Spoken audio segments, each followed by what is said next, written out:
Welcome to the Music for the Soul podcast, where we talk honestly about difficult things. This is a place where music, hope, and healing come together.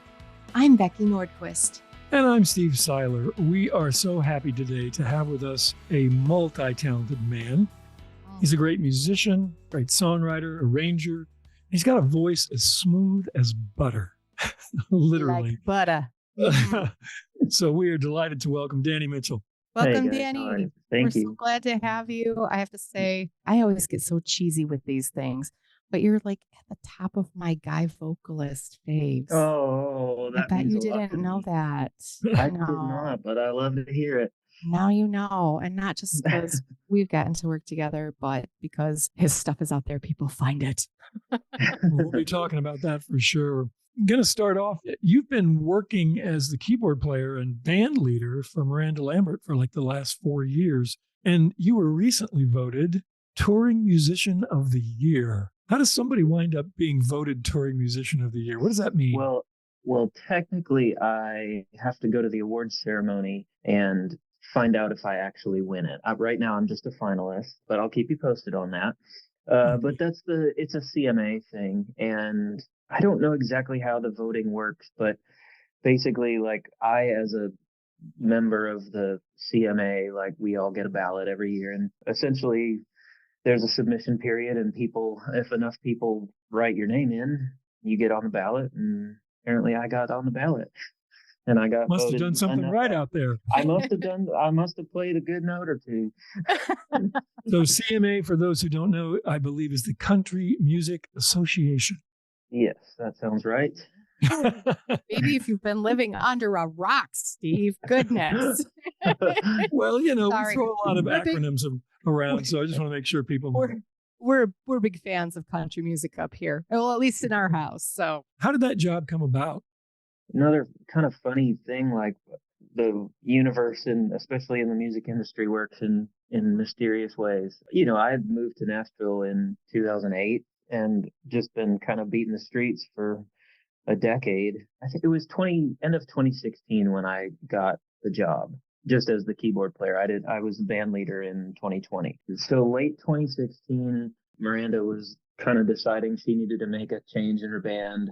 She reached out to a few people, and one of the people that she was seeing at the time was a guy named Anderson East, who's a terrific artist in his own right. And I had worked with him a bunch, like on sessions and stuff. He threw my name out, and then also her pedal steel player, Spencer Cullum, he and I had worked together. So the two of them threw my name into the ring. And luckily, this all happened without me even knowing about it. They basically looked me up on the internet, watched any YouTube videos they could find, made a few phone calls for references. I was blissfully unaware that this was happening. So by the time they called me and I knew anything about it, they had already decided they were going to give me the job if I wanted it. Wow. So no sweating it out then. So I had like basically auditioned without auditioning, if you know what I mean. Like, and a lot of it is just if other professionals can vouch for you. She's not the kind that's gonna hold a cattle call audition and put 15 people up there and listen to. She trusts the people around her, and they did a little bit of research on me, and it turns out I'm okay, and I got the job. And it's kind of awesome because it just shows how all the little relationships that you make along the way, they all are little building blocks. And when I think about that path from moving down here and not knowing anybody to like I could draw you a line through the different people to how that ended up. And it's just amazing to me how those people just fall in your path, and it doesn't necessarily mean much at the time, or it might just be like a one-off thing, and yet it all has pointed in a direction. And I continue to see, like, I'm really interested in that kind of stuff, and I love to look for those little pathways and patterns that you may not be noticing until long after the fact. For sure. Networking and relationships, which are just relationships in general, are just so important in any realm of the world, right? So I gotta know, what exactly are the responsibilities of a band leader? Obviously, I'm still a member of the band, so I still play and sing and all that. But in addition to that, it basically means I'm the interface between the rest of the band and Miranda and the rest of the crew. So I do set lists, I do arrangements, and Miranda and I communicate, and then I take that information and share it and implement it with the rest of the organization, essentially. So she wants to change something, she wants to do something different. And then, administrative kind of stuff like I do paperwork for, when we play on TV. I do the set list archives, the lyric archives, things like that. And communication is a huge part of it. Just literally making sure everybody knows what's going on, that everybody's on the same page. Because you'd be surprised at how much can fall through the cracks just in a country band. Just Between artists, you mean? between artists, between a bunch of musicians who are immensely creatively talented, but maybe don't know where their wallet or their phone is. Yep. Get it. I wish I didn't know what you were talking about. Yeah, right. And Philip Kevin and I joke about this a lot, about how like we found each other in life, and we're two of the only like really punctual, sort of together on paper musicians that we know, in terms of like, we're both very type A. We both show up to things like 20 minutes earlier than anybody else. And so I guess I have whatever in me that makes me good at being able to be in that role. Dan, when I first came to town, obviously I wanted to get a quick start. I was in my 30s and I thought I got to really get going here. And I realized really early on that I could get an advantage on people by having my lyric sheets typed and in my briefcase ready to hand out, by being where I said I was going to be, when I said I was going to be there. And if that's all it takes to get an advantage and to have people look positively on you, I mean, I think that's a piece of advice that everybody, regardless of profession, could think about. And I am the guy who doesn't know where my keys are, right? And that, I think there is something about the creative mind where you're kind of bleh, you're all over the place. But I think to the extent that you can discipline oneself to try and honor other people's time and be prepared, I think it makes all the difference in getting a leg up. Yeah. And I also will say that I have those moments too, where like, I don't know where my keys are. But like the ability to flip the switch and go into the mode where you have to be that. Like I can't just be the creative, lost in the ether person right now. I need to lock it in, and having the ability to do that. I figured that out too when I first moved here, and I was like, oh man, there is so much talent in this town.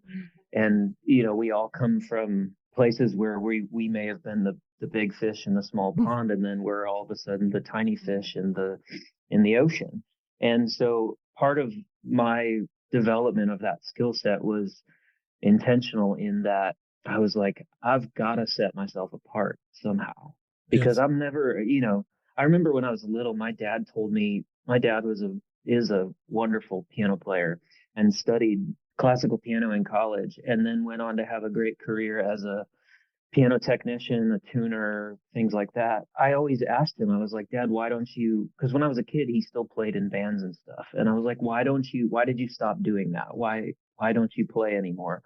And he told me really early on, he was like, I knew that I would never be the best classical pianist in the room. I knew I would never be able to surmount those obstacles, but I found a niche where I could be the best.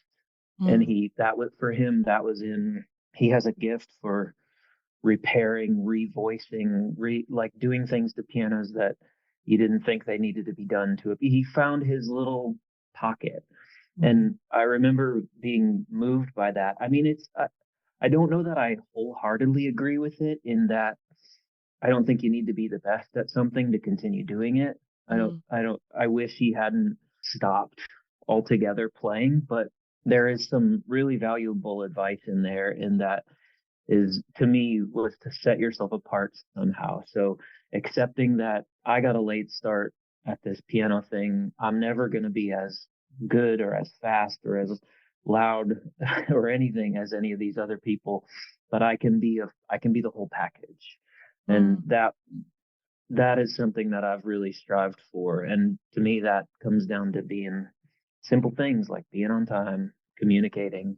Yeah, good words. So I have to ask you, boy, I just have questions building and building right here. First, I would love to know, was your dad an inspiration? Because I was reading how you actually were, did I read this right? A jazz piano major. Yeah. Yeah. Or you play jazz piano? Was your Well, dad part of that inspiration? yeah, both my parents actually are. My parents met in music school. Oh, They were both piano performance majors. So I grew up in a house, and my older sister was taking piano lessons. She's a really gifted piano player. So I grew up around it. There was no escaping it for me. And both my parents influenced me in different ways. My mom is a brilliant classical player. You can plop anything down in front of her and she'll just read it like she's been playing it for 100 years. And my dad he played in like wedding bands and rock bands and stuff. So I kind of got the alternative side from him. I learned a lot of my favorite music in those formative years because of the stuff he was listening to. So I kind of got the melding of the two parents in the best way, I think. And I actually rebelled against the piano urge because it seemed like insurmountable to be in a family of great piano players. So my first instrument was trumpet, and yeah. that's really how I got into jazz, was because you play trumpet in school and you play in band and then you play in jazz band. And I actually went to college for trumpet performance, but I got hit in the face my freshman year by my roommate and split my lip open and couldn't play trumpet for a long while, like close to a year. And it was never the same after that. So they basically were like, listen, if you want to keep your music scholarship, you got to be involved in music somehow. You got to be in an ensemble. You got to take piano lessons. So that's when I was like, well, I kind of can. We've had a piano in our house my whole life. I can figure this out. And I joined the choir because I had to be in a large ensemble. Those were the rules. So that was yes, I ended up with a jazz studies degree, but it was purely accidental. Well, or was it like you were just talking about that Or was pathway it? of things, right? I mean, I'm thinking, Yeah, wow, what a cool story. it's And wild. then, And yeah, I feel like it was really meant to go that way. I had a lot of tough years because I feel like I missed, I don't know, when the not being able to be the trumpet player I wanted to be was so devastating for me for such a long time. yeah. It took me a really long time to see the purpose behind all of that. Mm-hmm. Well, I know that you wound up becoming an arranger for wind ensembles and for horn players. So I wondered where that grew out of, but I guess that was the trumpet player and you still wanting to be involved in those kinds of instruments. Yeah, and it definitely helps. I think a lot of people that end up being arrangers and composers are primarily pianists, and there's nothing wrong with that. But I know that like my time in bands and orchestras has given me a unique look behind the curtain of what happens, like what's realistic in those ensembles at all ages. That's another thing. Is like when you're writing for an 8th grade concert band versus a state school at a Division I college, versus a professional orchestra. Like, what are you? I've been through all those phases in my life, and so I know, or I have a little bit more experience in that in a way that really has helped me. Absolutely. I think also when you play instruments or multiple instruments, it's just, you know how to write for them. And as you were talking about Philip Kevin, I was like, well, that makes sense. They're both composers and that they would have a similarity in personality types because composing is such a different, I feel like composition's even a different animal from just songwriting in the fact of when you're writing for orchestras or wind ensembles, that type of music calls for almost a different place in the brain mathematically and constructively, and just how the organization of composing pieces like that is different from just songwriting. Yeah, I guess it's more complicated. I don't think the creative part of it is much different in terms of like the roots of the ideas come from the same place, but then the implementation of it, putting Yeah. it into that particular format definitely takes it's just a different thing. I don't, but I also know like classical composers who are absolute messes, and I mean that in the most loving way. Like Well, historically speaking, right? We know. yeah. I mean, I count myself among them. Like I know how to put it together for my job, but like we're all of us are a mess, you know. Right? There you go. We're all a hot mess. Yeah, there's my mission statement. I'm a hot mess. What can I do to get by in this life? Or Well, now, make everybody else feel comfortable in their hot mess too. That's Yeah. okay. It's okay. Yeah. now you grew up in Wisconsin, and one of the intriguing things on your resume is that you've given back to your home community by creating something called Music on a Mission, which raises funds for charities in your hometown. How did you come up with that idea?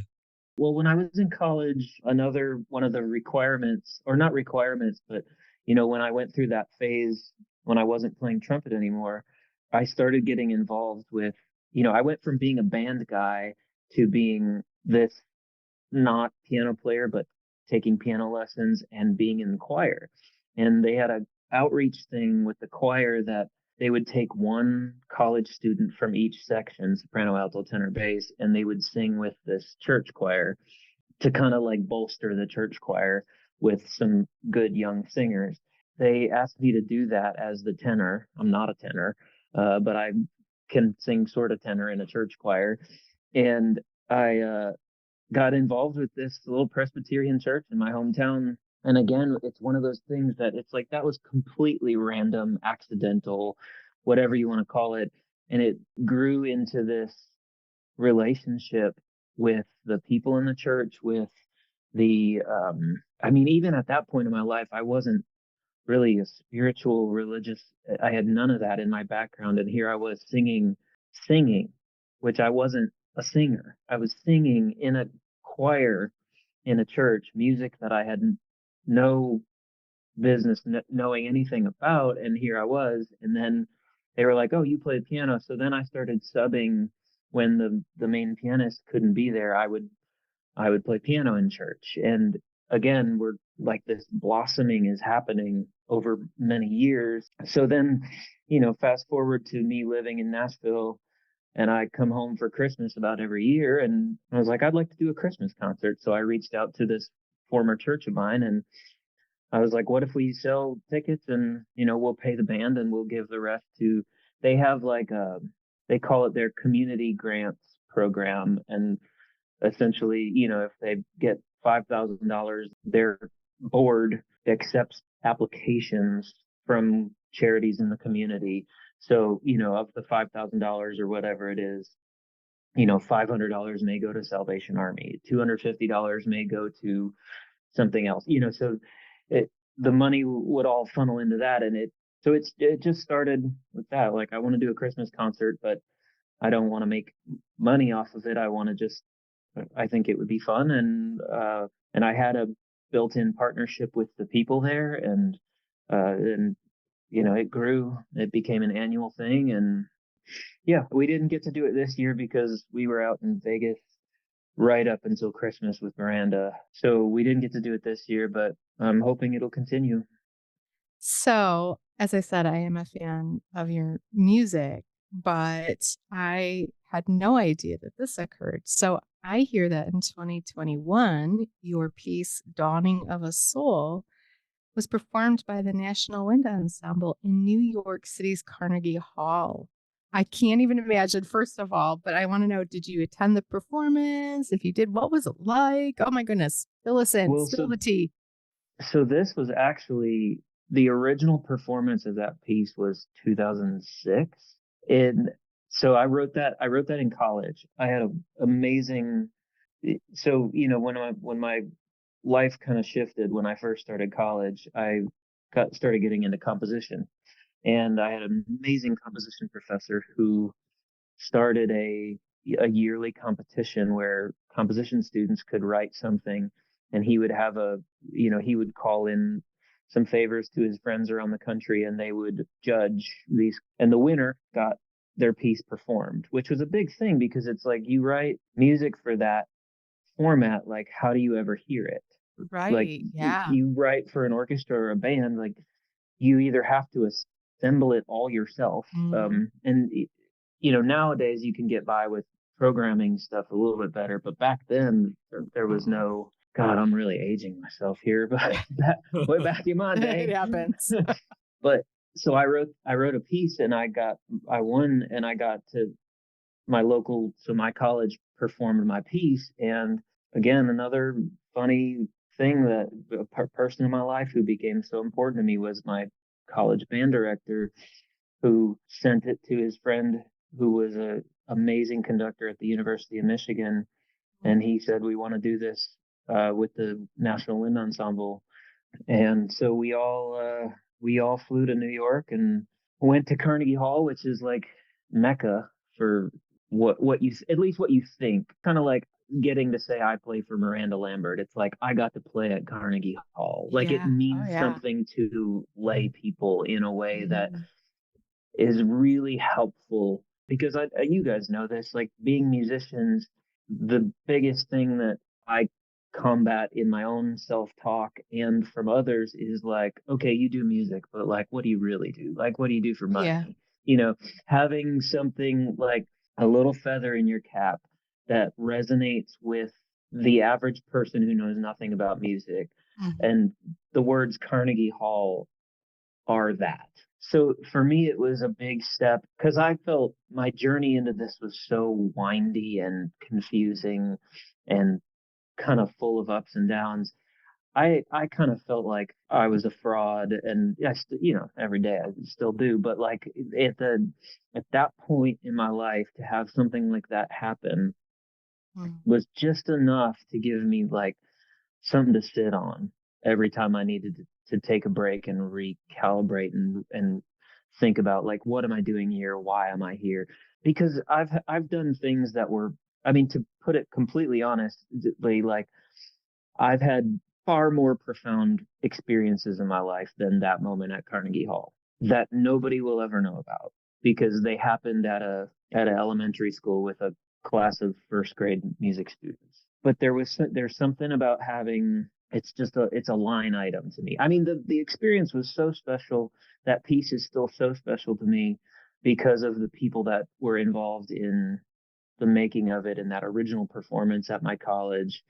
But it was one little thing, and it looks great on a resume. Well, one other thing that you did that I know has to be one of those special moments is when the University of Wisconsin commissioned you to write a piece of music for a wind ensemble that reflected the hardship of the pandemic of 2020. And I read the program notes that you have on your website, and you asked the question. This is a really great question. How do I, a musician, contribute meaningfully to a world that needs doctors, nurses, educators, scientists, big thinkers, and boundary pushers? So I wonder if you could maybe answer that question in light of having now done that project. Music has an amazing ability to profoundly impact people. It may not save lives in the way that a surgeon's hands save lives, but I think in a way it does. Maybe not as concretely, a little harder to put your finger on how and why and when and where, but it does. And I mean, I think like a lot of creatives, I spend my entire life on this roller coaster of either things are going really good and I fully believe that I'm doing the right thing for myself in attempting to make a life out of music, or I'm like, I need to get a job. I need to find something else to do with my time. I need to make money. I need, like, when I get in those down moments, I always go back to the gift that I was given to do this, and Mhm. the skill set that I've developed around that gift are the best thing that I can do for the world. even though it might not be as apparent as somebody who's literally out there, driving an ambulance, reviving somebody, bringing them back to life. Like, I can't do that, but what I can do still means something and has power. And I see that all the time. Absolutely. And you can find yourself bringing somebody back to life by instilling them with hope, passion, with inspiration, with all the kinds of things that, as you said, are a little harder to put your finger on, but are so important to the human experience, that are life-giving. And I just want to say to you, because you referred to yourself earlier as sometimes feeling like a fraud in your self-talk, and I know that's something I'm sure almost everybody can relate to. Right. But I just want to say that by honoring your gift and then sharing that with the world, that's about as far away from the word fraud as an activity could be. It's funny that you brought that up, Steve, because I was thinking, I wonder if it's like sometimes he finds himself, and answer this, please. I mean, is it sometimes you find yourself in these situations, you're like, how on earth did I get to be here? Because I know that sometimes that's what I've struggled with. Like, I'll look across the table and see someone that, I have admired for my entire life, pretty much. And I'm like, wait, am I sitting here? And what am I like? Am I an imposter? You know what I mean? And I wondered if that was part of your comment too. And would you be willing to talk about that a little bit? Yeah, that's a very real thing. And the tricky thing about it is you think that when you get to the next plateau, it's going to go away. You think that, like, okay, if I cross this invisible boundary, if I accomplish this specific task, then it's the self-talk and those feelings are going to change.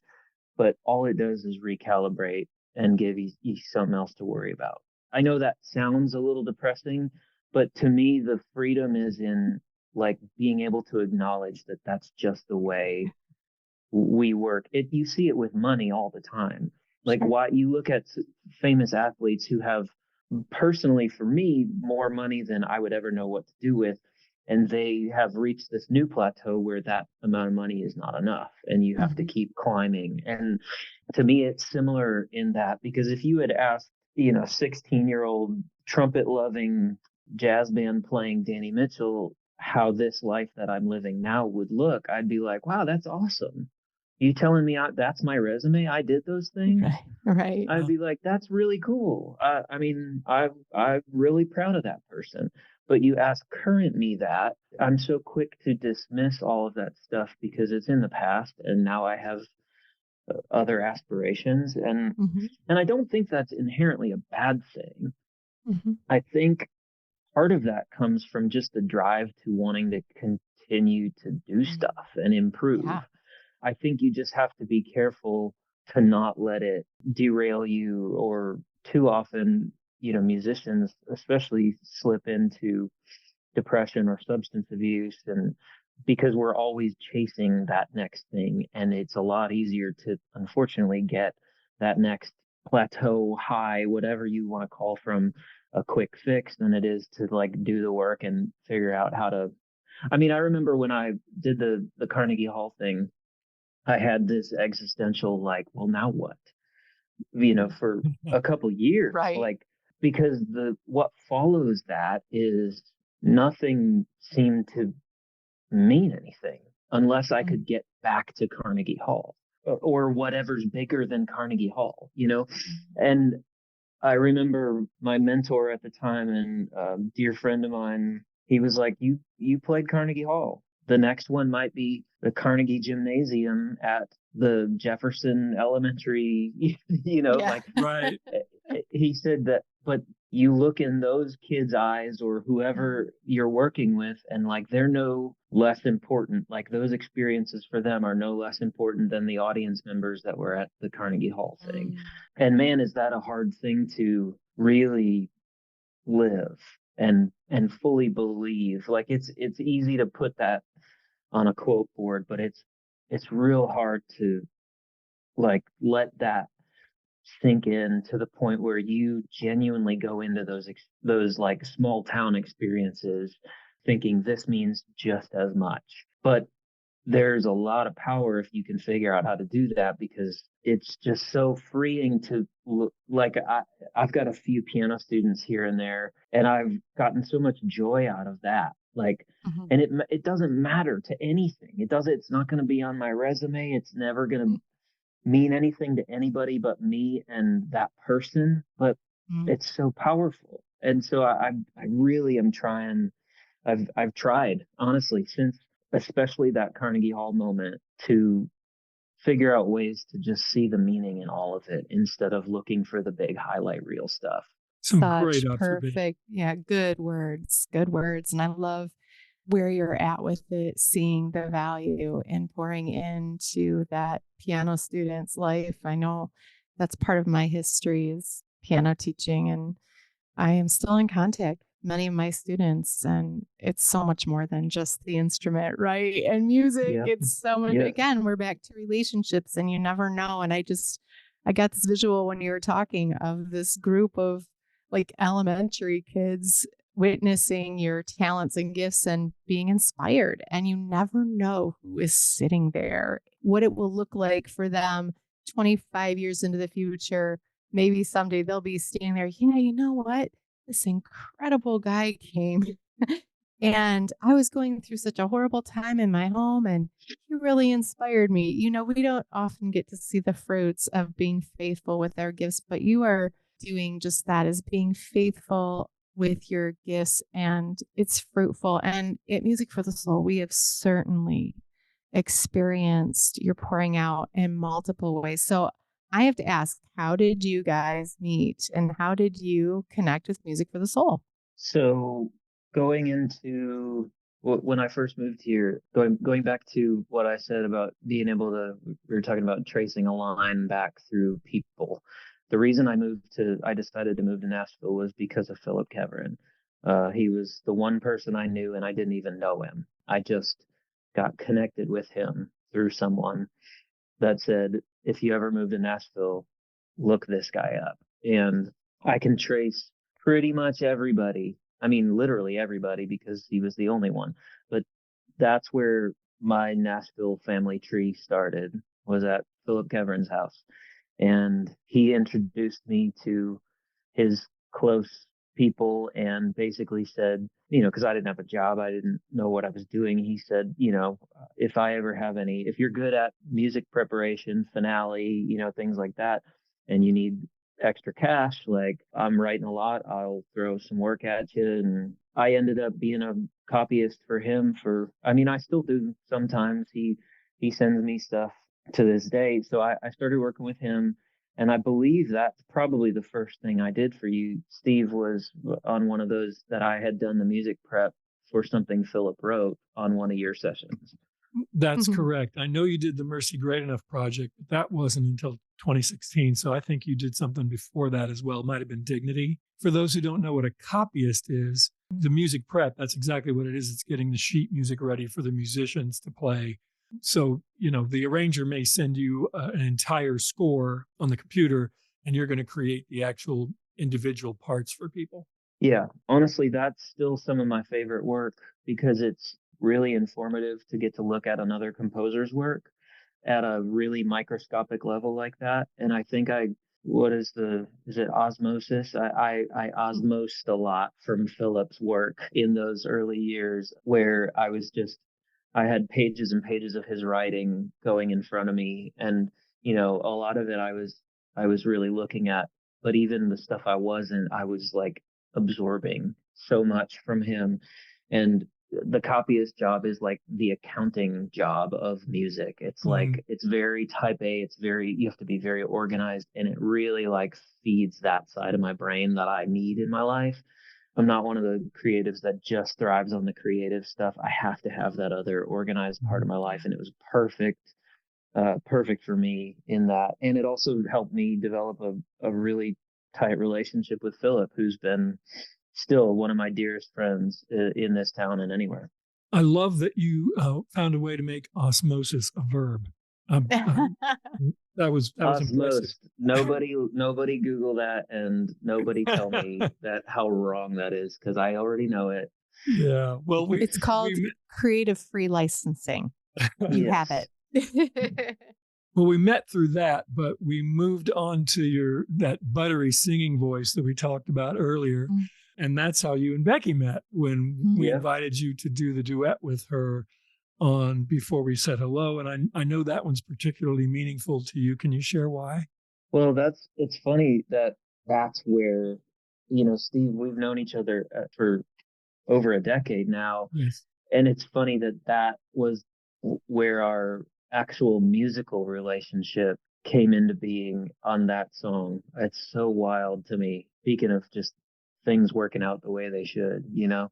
So I sang on that song, and then I don't know, when was that? That was a couple years ago now, right? 2019.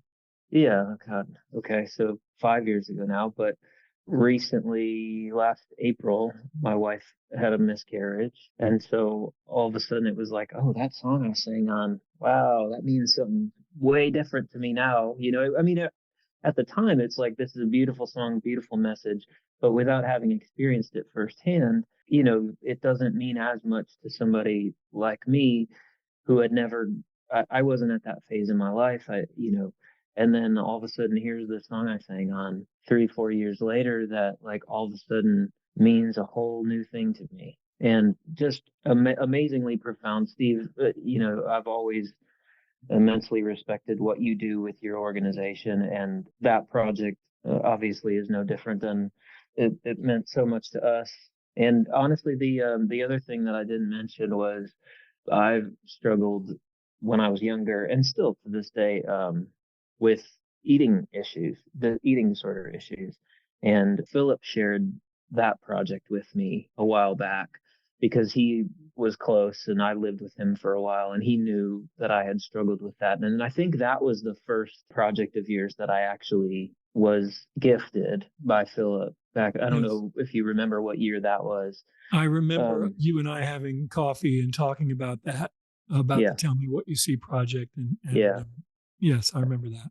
Yes. So it's your guys' stuff has meant a lot to me, and now even more to me and my family. Well, I Grateful to hear can't that. begin to verbalize. Mm. First, I'm so sorry for your loss. You and your dear wife, and my heart, it just hurts every time I hear it from anyone. But obviously, your voice lended so much to that particular song, Danny. Originally we weren't going to have a guy sing on it, and we just knew that guys had to be represented. And you represented so beautifully, and I am so grateful that God chose you to be there, and that He moved through Steve and Philip, and that you said yes to doing that project, because it has gone all over and it's blessed so many people. And your voice is so incredibly comforting. It just brings a healing with it when you sing. And I'm sorry that you have experienced the pain of that firsthand. But I can't express enough gratitude for your involvement with Before We Said Hello, and how you helped that song fly.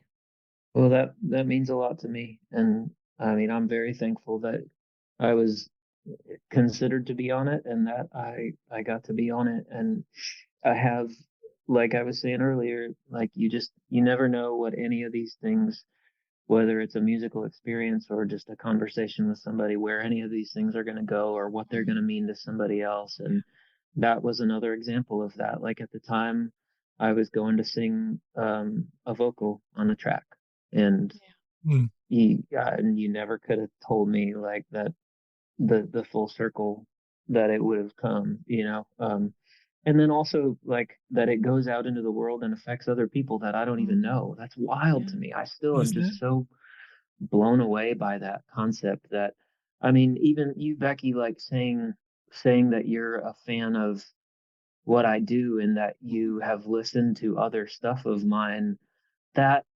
comment still, I go, what? Like, well, first of all, I'm like, where, how, what, who am I? Like, then that's when the voices kick right back in.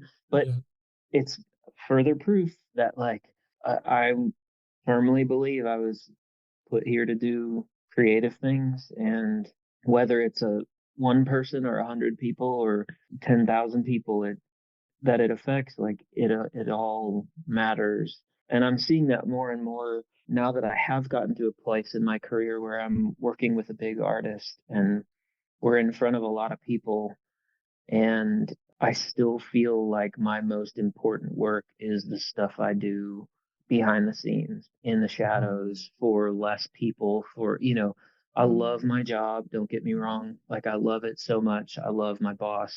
I love what we get to do together with that band and that crew. But it further proves to me almost every day that, like, the other stuff I do is still so important and valuable and not worth putting aside just because I have a job. Yeah. We were just talking, I work in the medical field in my other life, and we were sitting in the pod waiting for patients to come in at the start of the day. And we were talking about music and the impact that it has, and the impact that it has to bring you right back to a memory or a place or a time, and how powerful it is. And, how all the small things that we do, there is nothing small. I think you'd probably agree with this. I don't think there are any small things. It's about the showing up. It's about being present in every single moment of your life. And God wastes absolutely nothing. It's all that line that you were talking about. And I just love your kind of obedience to the ebb and flow of that in your life. And I wish we had time, because my dear brother, I could share with you so many stories about how Before We Said Alone has created a ripple effect in our world. And I think particularly for guys, because of the fact that they hear a guy's voice there. And so if I only had one regret, or if I could have a bucket list wish, I would love to hear more of you on that song. So yeah, it's incredible. And I love how your story is being woven, and to hear all of those different intricacies of your life and how God's rooted you through the different places and is using you in all these different ways. It's awesome. I love to hear that. And I've had the unique experience of being a guy with an eating disorder, which is weird, quote unquote weird, or made me feel that way. Because it's such the messaging around it in the public eye, at least, is such a female thing. Yeah. And the same with miscarriages, which is obviously the way it should be, in terms of that it is a female who experiences that. But I have noticed, I played a couple solo shows at the end of last year, and I played this new song that we wrote in light of the miscarriage. And I had one experience where just this big, like, tough looking dude came up to me and gave me one of the best hugs of my life. Like, and I thought it was just going to collapse onto my shoulder. And his wife had already walked off, and I think she was a bit emotional, but he said, "Man, you changed our lives tonight." Like, and it just was, I still don't quite believe it, but it's just amazing that, especially, like, a man would come up to another man and share of that moment of sensitivity and weakness with each other. And I think, as hard as it is for me to go out there and sing that song as a man, I think that's important. I've thought about this song that we wrote. I wrote it with Miranda. So obviously, like, my musician's dream is that Miranda should cut it, like, Right, how sure. great would that be? But when I think about, like, I did a demo of it that I'll send you guys. And I really love it. I love it. And I did it for my wife so she could have a record of it. And there's something interesting to me about a male voice singing that message that maybe it needs to be that way, It does. It really does. In all of the traveling and things and Steve can certainly testify to this too. The numbers of guys, they don't have as many spaces or opportunities as women to grieve their lost children.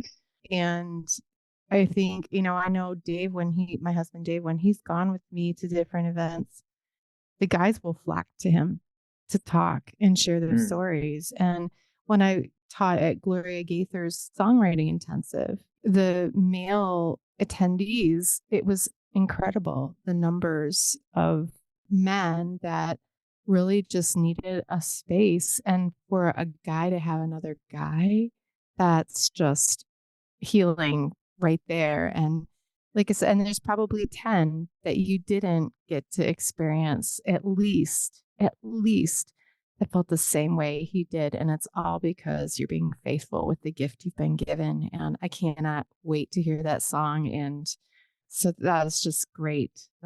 Thank you for doing that for guys everywhere. It's so important that they have a voice and a space. Well, you have heard us wax rhapsodic about Danny's voice now for several minutes. I want to be able to draw attention to the fact that he has a website, which is DannyMitchellMusic.com. And if you go there, he's got an album there called Gone Baby Gone. And he's got an album there called Savior on the Way, which is a Christmas album. But I have to say, a couple things. It's not Christmas at our house until we pull that one out, first of all. It's so good. Second thing I want to say, the title track is very special, and that message works any time of the year, as far as I'm concerned. Steve, do you, sorry to interrupt, do you remember what you said to me before I put that record out about that song? Do you remember your input about the title? I was thinking about that this morning. I listened to it again. Yeah. That's one of those moments that seemed so small at the time, but like so pivotal in the life and the meaning of that song. Because I think I just wanted to call it Savior. Yes. And you push back on that and said it needs to be called Savior on the Way.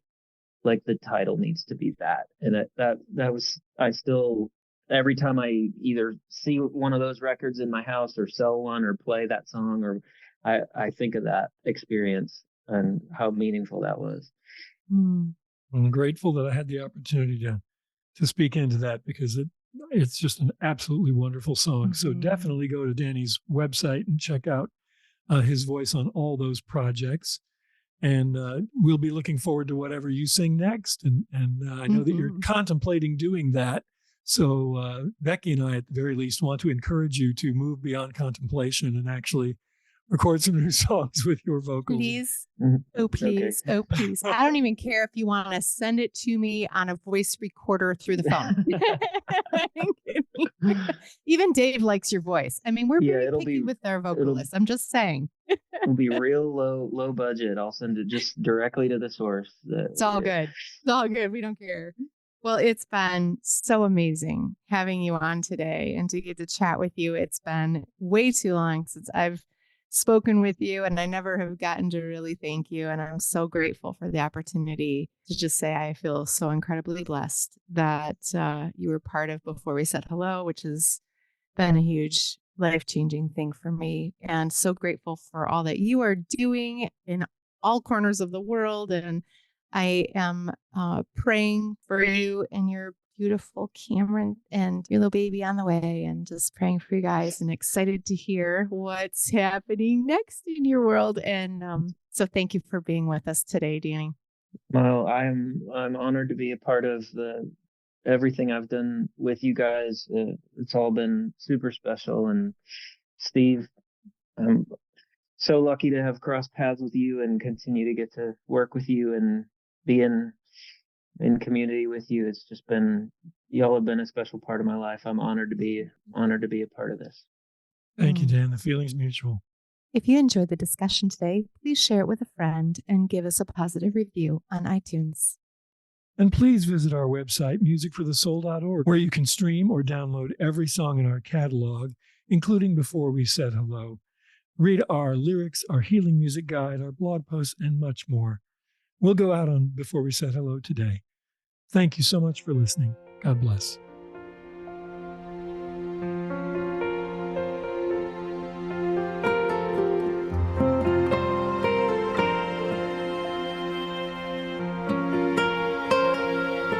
We were so excited, what anticipation. We'd prepared a place for you inside our hearts. Oh, how you were wanted. We had plans and dreams. Then in an instant, it all came apart. Like a flower that was crushed before it could bloom, like a story just begun that ended much too soon. We grieve love interrupted that has no place to go. We said goodbye before we said hello.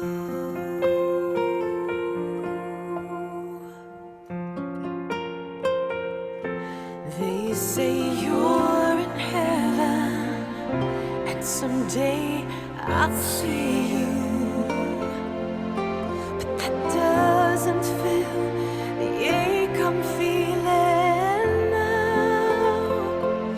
Your life was so special, such a miracle. Life goes on, but I just don't know how. Like a flower that was crushed before it could bloom, like a story just begun that ended much too soon.